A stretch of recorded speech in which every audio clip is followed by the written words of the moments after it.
ಸ್ನೇಹಿತರೆ, ಸುಂದರ ಸೋಮವಾರದ ಶುಭೋದಯ. ಎಲ್ಲ ಲೈಫ್ ಎಂಜಾಯ್ ಮಾಡ್ತಾ ಇದ್ದೀರಾ ಅಂತ ಭಾವಿಸಿದ್ದೀನಿ. ಬಹಳ ದಿನದಿಂದ ನೀವೆಲ್ಲ ಕೇಳ್ತಾ ಇದ್ರಿ ಏರ್ಪೋರ್ಟ್ ರೋಡ್ ಅಲ್ಲಿರೋ ಚಿಕ್ಕಜಾಲ ಫೋರ್ಟ್ ಬಗ್ಗೆ ಹೇಳಿ, ಚಿಕ್ಕಜಾಲ ಫೋರ್ಟ್ ಬಗ್ಗೆ ಹೇಳಿ ಅಂತ. ನಿಮ್ಮ ಕೋರಿಕೆಯ ಮೇರೆಗೆ ಇವತ್ತು ನಿಮ್ಮನ್ನ ಬೆಂಗಳೂರು ದೇವನಹಳ್ಳಿ ರಸ್ತೆಯಲ್ಲಿರೋ ಚಿಕ್ಕಜಾಲ ಫೋರ್ಟ್ ಕರ್ಕೊಂಡ್ಬಂದಿದ್ದೀನಿ, ಚಿಕ್ಕಜಾಲ ಕೋಟೆ ಕರ್ಕೊಂಡ್ಬಂದಿದ್ದೀನಿ. ನನ್ನ ಹಿಂದೆ ಕಾಣ್ತಾ ಇರ್ತಕ್ಕಂಥದ್ದು ಅದ್ಭುತವಾದಂಥ ಕಲ್ಯಾಣಿ, ಎದುರುಗಡೆ ಕಾಣ್ತಾ ಇರೋದು ಆಂಜನೇಯನ ಗುಡಿ. ಯಾರು ಕಟ್ಸಿದ್ದು, ಯಾವ ಕಾಲದಲ್ಲಿ ಕಟ್ಸಿದ್ದು, ಇನ್ಫ್ಯಾಕ್ಟ್ ಈ ಚಿಕ್ಕಜಾಲ ಫೋರ್ಟ್ ಅಥವಾ ಈ ಚಿಕ್ಕಜಾಲ ಇರುವಂತ ಗ್ರಾಮದ ಜಾಗ ಎಷ್ಟು ಪುರಾತನವಾದದ್ದು, ಬಹಳ ಕುತೂಹಲಕರವಾದಂಥ ಮಾಹಿತಿಗಳು ನನ್ನ ಜೊತೆ ಇದೆ. ಬನ್ನಿ ನಿಮಗೆ ಒಂದೊಂದಾಗಿ ಹೇಳಿ ನಾನು ಕರ್ಕೊಂಡು ಹೋಗ್ತೀನಿ. ಬನ್ನಿ.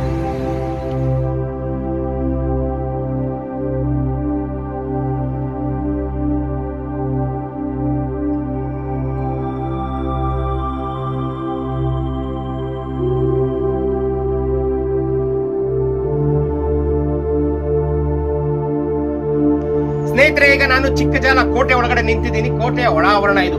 ಕೋಟೆ ಒಳಗಡೆ ನೋಡ್ತಾ ಇದ್ದೀರಾ, ಈಗ ಅಳಿದುಳಿದ ಭಾಗ ಇದು. ಆಕ್ಚುಲಿ ಆ ಹೈವೇ ಮಾಡಿದ್ರಲ್ಲ, ಹೈವೇ ಮಾಡಿದಾಗಲೇ ಕೋಟೆಯ ಮುಖ್ಯ ದ್ವಾರ, ಸ್ಮಾರಕಗಳು ಇವೆಲ್ಲ ಹೊರಟೋಯ್ತು. ಈ ಕೋಟೆ ಒಂದು ಮುಖ್ಯ ದ್ವಾರ ಆಯ್ತು, ಹೊರಟೋಯ್ತದು ಆ ಹೈವೇ ಮಾಡುವಾಗ. ನಮ್ಗೆ ಗೊತ್ತಲ್ಲ, ನಾವ್ ಯಾವ್ದನ್ನು ಉಳಿಸ್ಕೊಳ್ಳಲ್ಲ ನಿಮ್ಗೆ ಅಂತ. 3000 ವರ್ಷಗಳ ಹಿಂದಿನ ಸಮಾಧಿ ಇಲ್ಲಿದೆ ಅಂತ ASI ಬರೀತದೆ, ಆರ್ಕಿಯಾಲಜಿಕಲ್ ಸರ್ವೆ ಆಫ್ ಇಂಡಿಯಾ ಪ್ರಕಾರ. ಇದು ಪ್ರೀ ಹಿಸ್ಟಾರಿಕ್ ಸೈಟ್ ಅಂತ ದಾಖಲಾಗಿದೆ. ಇದನ್ನ ಉಳಿಸ್ಕೋಬೇಕು. 3000 ವರ್ಷಗಳು, 1000 BC ಅಂದ್ರೆ 1000 + 2000, 3000 ವರ್ಷಗಳಷ್ಟು ಹಿಂದಿನ ಸಮಾಧಿ ಇಲ್ಲಿದೆ. ಎಲ್ಲಿದೆ ಗೊತ್ತಿಲ್ಲ. ಈಗ ಎಲ್ಲ ನೋಡಿ ಇಲ್ಲಿ ಹೆಂಗ್ ಬೆಳ್ಕೊಂಡ್ಬಿಟ್ಟಿದೆ, ನೀವು ನೋಡ್ತಾ ಇದ್ದೀರಾ. ಎಲ್ಲ ಕಾಡು ಬೆಳೆದಿದೆ. ಇದ್ರೊಳಗಡೆ ಎಲ್ಲೋ ಇದ್ರೆ ಪ್ರೀ ಹಿಸ್ಟಾರಿಕ್ ಟೈಮ್ಸ್ ಇನ ಸಮಾಧಿ ಇಲ್ಲಿದೆ ASI ಪ್ರಕಾರ. ಸೊ ಇದು ASI ಅವರು ಸೆಕ್ಯೂರ್ ಮಾಡ್ಕೊಂಡಿರ್ತಕ್ಕಂಥ ಸೈಟ್. ಅವ್ರ ಪ್ರಕಾರ ಇದು ಒಂದು ಪ್ರೀ ಹಿಸ್ಟಾರಿಕ್ ಸೈಟ್. ಆಯ್ತಾ? ಈಗ 3000 ವರ್ಷದ ಹಿಂದಿನ ಸಮಾಧಿ, ಅದನ್ನ ಬಿಟ್ಬಿಟ್ಟು ಮುಂದಕ್ಕೆ ಬಂದ್ರೆ ಈ ಕೋಟೆ ಕಟ್ಟಿದ್ದು 9-10ನೇ ಶತಮಾನದ ಮಧ್ಯಭಾಗದಲ್ಲಿ ಇಲ್ಲಿ ಇದ್ದಂತ ಪಾಳ್ಯಗಾರರು ಕಟ್ಟಿದ್ದು. ಆಗ ಜಗದ್ವಿಖ್ಯಾತಿಯಾದ ಧ್ರುವತಾರೆ ಆದಂತ ಹೊಯ್ಸಳರ ಮಹಾರಾಜ ವಿಷ್ಣುವರ್ಧನನ ಕಾಲದಲ್ಲಿ ಕಟ್ಟಿದಂತ ಕೋಟೆ ಇದು. ವಿಷ್ಣುವರ್ಧನನ ಕಾಲದಲ್ಲಿ 950 ಆಸ್ಪಾಸ್ನಲ್ಲಿ ಕಟ್ಟಿದಂತ ಕೋಟೆ ಇದು. ಅವನ ಅಂಡರಲ್ಲಿ 200 ಸಾಮಂತರಿದ್ರು. ನಾ ಇದನ್ನ ಬಹಳ ವಿಡಿಯೋದಲ್ಲಿ ಹೇಳಿದ್ದೀನಿ.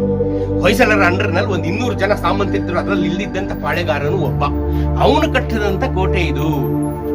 ಹಾಗಾದ್ರೆ ಈ ಕೋಟೆ ಗೋಡೆಗಳನ್ನ ನೀವು ನೋಡ್ತಾ ಇದ್ರಲ್ಲ, ಹಾಗಾದ್ರೆ ಅದು 2000 ವರ್ಷಗಳಷ್ಟು ಹಿಂದಿನದೇ? ಹಾಗಾದ್ರೆ 10 ಶತಮಾನಗಳಷ್ಟು ಹಿಂದಿನದ್ದೇ? ಅಲ್ಲ. ಅದು ಅವ್ರು ಕಟ್ಟಿದಾಗ ಈ ತರ ಇರ್ಲಿಲ್ಲ ಕೋಟೆ. ಅದಾದ್ಮೇಲೆ ಇದು ವಿಜಯನಗರದ ಅರಸರ ಕೈಗೆ ಬಂದಾಗ ಅವಾಗೆಲ್ಲ ಫಿರಂಗಿ ಬಂದಿತ್ತು. ಹಂಗೆ ಬನ್ನಿ ಬ್ರಿಜೇಶ್. ವಿಜಯನಗರದ ಅರಸರ ಕೈ ಬಂದಾಗ ಇದು ಫಿರಂಗಿ ಬಂದಿತ್ತಲ್ಲ, ಆಗ ವಿಜಯನಗರದ ಅರಸರು ಇದನ್ನ ಕೋಟೆ ಗೋಡೆಯನ್ನ ಸ್ಟ್ರೆಂಥನ್ ಮಾಡ್ತಾರೆ, ಆಲ್ಟರ್ ಮಾಡ್ತಾರೆ, ಫೇಸ್ ಲಿಫ್ಟಿಂಗ್ ಮಾಡ್ತಾರೆ. ಅದಾದ್ಮೇಲೆ ಇನ್ನು ವಿಜಯನಗರದ ಅರಸರ ಕಾಲ ಮುಗಿದು ಮೈಸೂರು ಅರಸರ ಕಾಲ ಬಂದಾಗ ಫಿರಂಗಿಗಳು, ಮದ್ದುಗುಂಡುಗಳು, ಬ್ರಿಟಿಷರ ಜೊತೆ ಯುದ್ಧಗಳು ನಡೆಯುವಂತ ಕಾಲಕ್ಕೆ ಇದನ್ನ ಮತ್ತೂ ಸ್ಟ್ರೆಂಥನ್ ಮಾಡ್ತಾರೆ. ಯಾರು? ನವಾಬ್ ಹೈದರ್ ಅಲಿ ಖಾನ್ ಬಹದ್ದೂರ್ ಕಾಲದಲ್ಲಿ ಇದು ಸ್ಟ್ರೆಂಥನ್ ಆದಂತ ಕೋಟೆ. ಈಗ ನೀವು ನೋಡ್ತಾ ಇರುವಂತದ್ದು ಈ ಕೋಟೆಯ ಗೋಡೆ ಏನ್ ಉಳ್ಕೊಂಡಿದೆ, ಅದು ಹೈದರ್ ಅಲಿ ಕಟ್ಟಿದ್ದು. ಈ ಕೋಟೆಯ ಗೋಡೆಗಳನ್ನ ಹೈದರ್ ಅಲಿ ಇದನ್ನೆಲ್ಲ ಸ್ಟ್ರೆಂಥನ್ ಮಾಡಿ ಇದು ಉಳಿಸ್ಕೊಂಡಿರ್ತಾರೆ, ಬ್ರಿಟಿಷರ ಕೈಗೆ ಸಿಕ್ಬಾರ್ದು ಅಂತ. ಅವರು ಟಿಪ್ಪು ಸುಲ್ತಾನರು ಸೇರ್ಕೊಂಡು ಸ್ಟ್ರೆಂಥನ್ ಮಾಡಿದಂತ ಅಸಂಖ್ಯ ಕೋಟೆಗಳಲ್ಲಿ ಇದು ಒಂದು. ನಿಮ್ಗೆ ಸೀರೀಸ್ ಆಗಿರುವಂತ ಕೋಟೆಗಳನ್ನ ನಾನೇ ತುಮಕೂರು ಜಿಲ್ಲೆನಲ್ಲಿ ತೋರಿಸಿದ್ದೀನಿ, ಎಷ್ಟೆಷ್ಟು ಕೋಟೆ ಇವರು ಫೇಸ್ ಲಿಫ್ಟ್ ಮಾಡಿದ್ದಾರೆ ಅಂತ. ಅದರಲ್ಲಿ ಇದು ಒಂದು. ಈಗ ನಾನು ಶುರುನಲ್ಲಿ ನಿಮ್ಗೆ ತೋರಿಸಿದ್ನಲ್ಲ ಕಲ್ಯಾಣಿ, ಮತ್ತೆ ಅದು ಹಿಂದೆ ಇರುವಂತ ಆಂಜನೇಯನ ಗುಡಿ, ಅದು ರಾಜ ವಿಷ್ಣುವರ್ಧನನ ಕಾಲದಲ್ಲಿ ಆದಂಥದ್ದು. ವಿಷ್ಣುವರ್ಧನ ಕಾಲದ್ದೇ ಅದನ್ನು ಆಂಜನೇಯನ ಗುಡಿನೂ ಆ ಕಲ್ಯಾಣಿನೂ.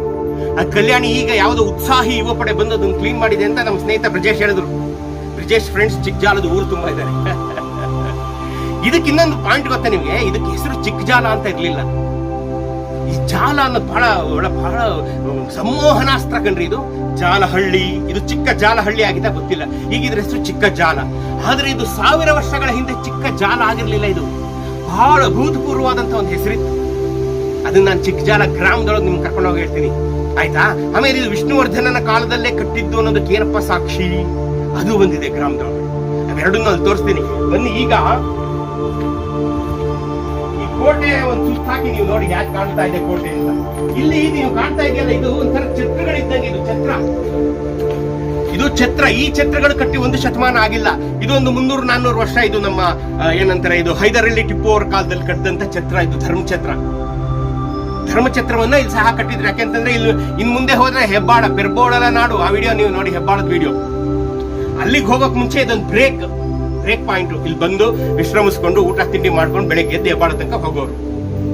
ಆ ಛತ್ರಗಳು ಇದು ಕಟ್ಟಿ ಒಂದು 300 ವರ್ಷ ಆಗಿದೆ. ಈ ಕಲ್ಯಾಣಿ 1000 ವರ್ಷಗಳಷ್ಟೇ ಎಷ್ಟು ಚೆನ್ನಾಗಿದೆಯಲ್ಲಪ್ಪ, ದೇವಸ್ಥಾನ ಎಷ್ಟು ಚೆನ್ನಾಗಿದೆಯಲ್ಲಪ್ಪ ಅಂತಲೂ ನಿಮ್ಗೆ ಆಶ್ಚರ್ಯ ಆಗ್ಬೋದು. ಇದೆಲ್ಲ ಆದ್ಮೇಲೆ ಇದನ್ನ ಕಲ್ಯಾಣಿನ, ಈ ದೇವಸ್ಥಾನವನ್ನೆಲ್ಲ ಮತ್ತೆ ಈ ಕೋಟೆಯನ್ನೆಲ್ಲ ಮತ್ತಷ್ಟು ರಿನೋವೇಟ್ ಮಾಡ್ತಾರೆ. ಇನ್ಯಾರು?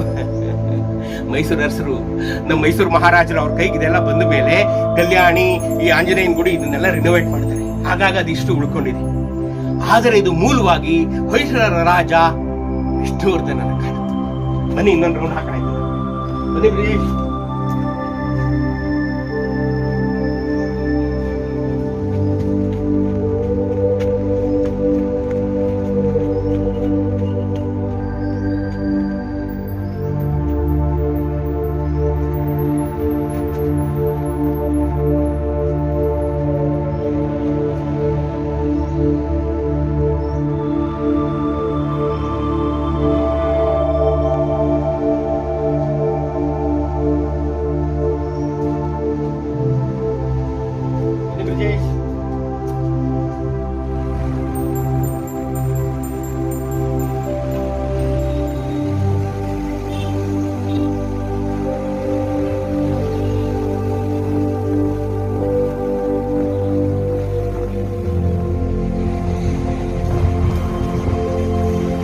ಸ್ನೇಹಿತರೆ, ನಾನು ನೋಡಿದ್ರಲ್ಲೇ ಅತ್ಯಂತ ವಿಶೇಷವಾದಂಥ ಕಲ್ಯಾಣಿ.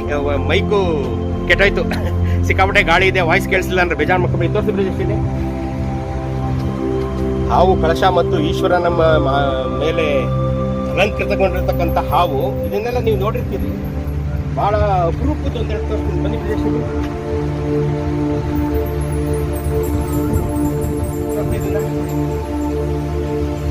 ಇಲ್ಲಿ ನೋಡಿ ಸ್ನೇಹಿತರೆ, ಇದು ನೋಡಿ, ಇದು ಚೇಳ್ ತರ ಕಾಣ್ತಾ ಇದೆ, ಹಲ್ಲಿ ತರ ಕಾಣ್ತಾ ಇದೆ. ಇದೇನು ಅಂತ ನೀವು ನೋಡಿ. ಇದಾಯ್ತಾ? ಇಲ್ಲಿ ಬನ್ನಿ, ಇಲ್ಲಿ ಆಮೆ ನೋಡಿ. ಇದನ್ನೇನು ರಂಗೋಲಿ ನೋಡಿರ್ತೀರಲ್ಲ ಕಡೆ, ಇದೊಂದು ಆಮೆ ನೋಡಿ. ಇಲ್ಲಿ ನೋಡಿ, ಬಹಳ ವಿಶೇಷವಾದಂಥದ್ದು. ನಾ ಇದು ನೋಡಿರೋಂಥ 100 ಕಲ್ಯಾಣಿಗಳಲ್ಲಿ ಇದು ಈ ಥರದ್ದು ಕಂಡಿರೋದು ನನಗೆ ಇದನ್ನೇ ಬಹಳ ವಿಶೇಷವಾದಂಥದ್ದು. ಇಲ್ಲಿ ಇನ್ನೊಂದಿದೆ, ಬನ್ನಿ. ಇಲ್ಲಿ ನೋಡಿ, ಏನಿದು, ಇದೊಂದಿದೆ. ಮತ್ತೆ ಇಲ್ಲಿ ನೋಡಿ, ಮಾನವ ಶಿಲ್ಪಗಳು. ಇಲ್ಲಾಯ್ತಾ ಪ್ರದೇಶ? ಬನ್ನಿ.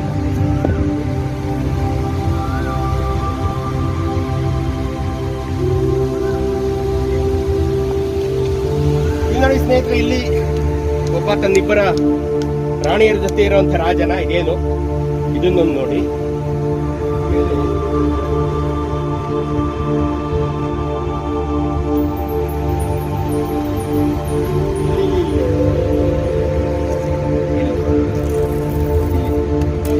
ಆನೆ ಕಾಣ್ತಾ ಇದೆ, ಇಲ್ಲಿ ಕಾಣುತ್ತೆ ನಿಮ್ಗೆ ಆನೆ.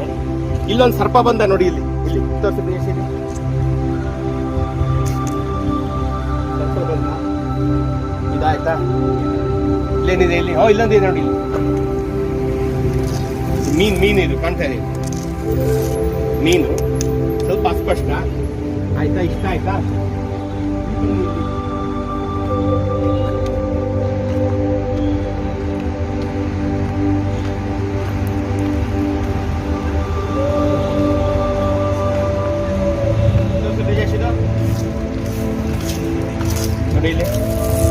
ಇದೇನಿರ್ಬೋದು ಸ್ನೇಹಿತರೆ? ಇದು ಬೃಹತ್ತಾದ ಕೈಯ, ಇದು ನೋಡಿ. ಇದು ಕಳಶವೇ, ಕೈಯೇ ಗೊತ್ತಿಲ್ಲ, ಅದೊಂದು ಇದೆಯಾ? ಆಮೇಲೆ ಇನ್ನೇನು ಇದೆಯಪ್ಪ ಇಲ್ಲಿ?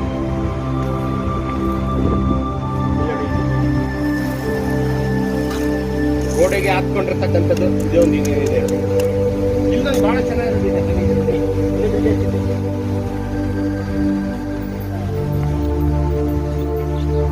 ಇದೇನೋ ಮೀನು.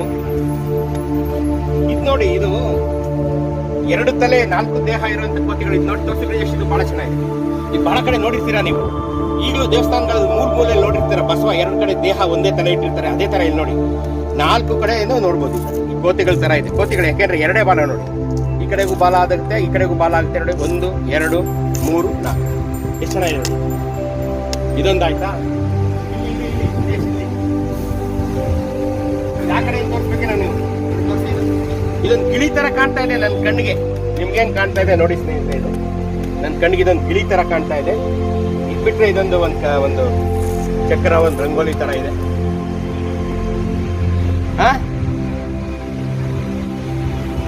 ಇದು ರಂಗೋಲಿಗಳು. ಇದು ಬಹುಶಃ ಈಗ ಬಿಟ್ಟಿರ್ಬೋದು. ಇಲ್ಲಿ ಇಲ್ಲಿ ನೋಡಿ, ಇಲ್ಲೊಂದಿದೆ, ಇಲ್ಲೊಂದು ಮೀನಿದೆ, ಮೀನ್ ತರ ಕಾಣ್ತಾರೆ ನೋಡಿ. ಆಯ್ತಾ? ಇಲ್ಲಿ ನೀವು ನೋಡ್ತಾ ಇರೋದು ಬನ್ನಿ ಬನ್ನಿ ಇದೆ. ಇಲ್ಲಿ ನೀವು ನೋಡ್ತಾ ಇರತಕ್ಕಂಥದ್ದು ವಿಷ್ಣುವರ್ಧನನ ಕಾಲದಲ್ಲಿ ಸ್ಥಾಪನೆಯಾದಂತ ಆಂಜನೇಯ. ಊರ್ ಬಾಗಿಲಾಗಿದೆ, ಗೊತ್ತಿಲ್ಲ ನಿಮ್ಗೆ, ಎಲ್ಲಾ ಊರಲ್ಲೂ ನಿಮ್ಗೆ ತೋರಿಸಿದೀನಿ. ಇದು ಕೋಟೆ ಬಾಗಿಲು ಈ ಕಡೆನೇ ಇತ್ತು, ನಾನು ಇದಕ್ಕೆ ಹೋಯ್ತು ಅಂತ ಹೇಳ್ಬಿಡ್ಲಿಲ್ವೇ, ಹೈವೇ